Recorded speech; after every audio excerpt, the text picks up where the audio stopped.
Microsoft wasn't supposed to build a game console.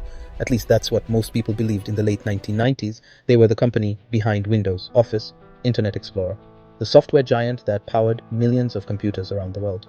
But in living rooms everywhere, another battle was underway. Sony's PlayStation 2 was dominating. Nintendo launched the GameCube. Sega was fading after the Dreamcast. And suddenly, one of the world's biggest technology companies made a decision that seemed almost unbelievable. Microsoft wanted in, not with a game, not with a service, but with an entire console. And more than 2 decades later, it still feels like one of the boldest moves in technology history. The story of the original Xbox begins with fear. Microsoft executives saw Sony's PlayStation 2 as more than a gaming machine. It was a powerful computer sitting under millions of televisions. If Sony controlled the living room, they could influence entertainment, online services, and eventually software ecosystems. And Microsoft understood one thing very clearly. If they ignored gaming, they risked losing a major part of the future. So a small team inside Microsoft proposed something radical. Build a console using PC technology, standard components, a familiar architecture, and enough power to challenge anyone. This internal effort was sometimes called the DirectX box because it was built around Microsoft's DirectX graphics technology. Eventually, the name was shortened to one word, Xbox. Simple, powerful, and unmistakably different. When the Xbox was revealed, it looked aggressive, black, bulky, industrial, with a glowing green X on top. It didn't resemble a toy, it looked like a machine. And then there was the controller, the Duke. Now pause here. Because if you were there in 2001, you remember this controller instantly. It was enormous, wide, heavy, and oversized compared to anything else on the market. For some players, it felt awkward. For others, it felt powerful. Either way, it was unforgettable. The Duke became one of the most iconic and most controversial controllers in gaming history. But Microsoft wasn't relying on design alone. Under the hood, the original Xbox was incredibly powerful for its time. A custom Intel processor, an NVIDIA graphics chip, a built-in hard drive, and something nearly every player took for granted later, an Ethernet port for online gaming. These features were extraordinary in 2001. The hard drive meant faster loading and game saves without memory cards. The Ethernet port hinted at a connected future, and the raw power gave developers room to create larger, more detailed worlds. But hardware alone doesn't sell a console, games do.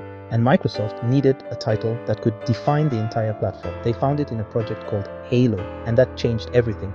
Let's talk about 3 of the most played and beloved original Xbox games, and why players still remember them so vividly. First, Halo Combat Evolved. This was the game that made the Xbox matter. At first glance, it looked like another shooter, but the experience felt completely different. Huge environments, smart enemy AI, vehicles, cooperative gameplay, and one of the most memorable science fiction stories in gaming. Players loved Halo because it balanced freedom and intensity. You could approach battles in different ways, drive a warthog across alien landscapes, and play side by side with a friend on the same couch. Halo didn't just sell consoles, it created a community, and Master Chief became the face of Xbox for decades. Second, Project Gotham Racing. This racing game offered something unique. It rewarded style, not just speed. Players earned points for drifting, precision, and clean driving. Real cities added authenticity. And the visuals were stunning for the era. Players loved it because it felt both accessible and skill-based. Third, Tom Clancy's Splinter Cell. This stealth game showcased what the Xbox hardware could do. Dynamic lighting, detailed shadows, cinematic presentation. Players loved the tension, the strategy, and the satisfaction of sneaking through missions undetected. For many players, Splinter Cell was proof that the Xbox was a serious piece of technology, and here's what connected all 3 games. They each offered experiences that felt more mature, more technical, more cinematic. The original Xbox appealed to players who wanted powerful hardware and deeper gameplay.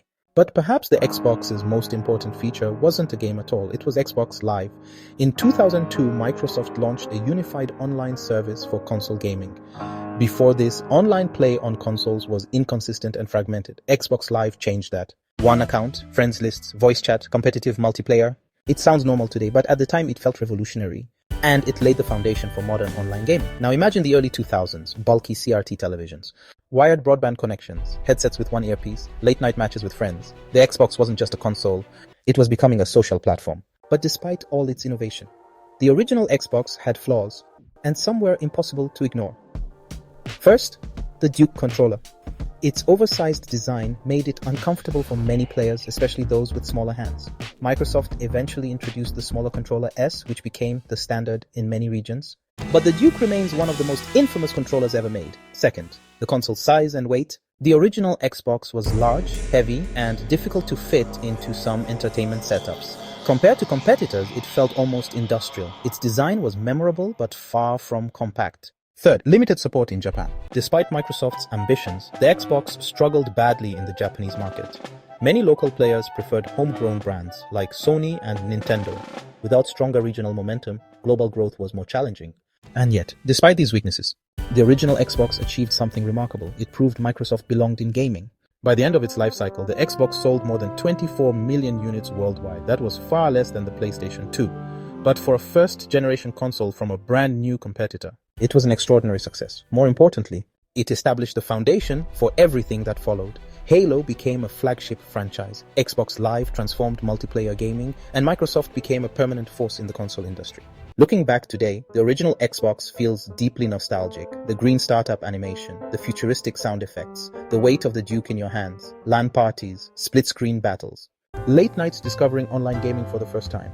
The original Xbox wasn't the best-selling console of its generation. But that was never the most important part of its story. Its real achievement was courage. Microsoft entered a market dominated by giants. They built a powerful machine, created groundbreaking services, and introduced a new vision for gaming. The original Xbox wasn't just a console. It was Microsoft's statement to the world. We're here, and we're staying. And more than 2 decades later, that statement still echoes through every Xbox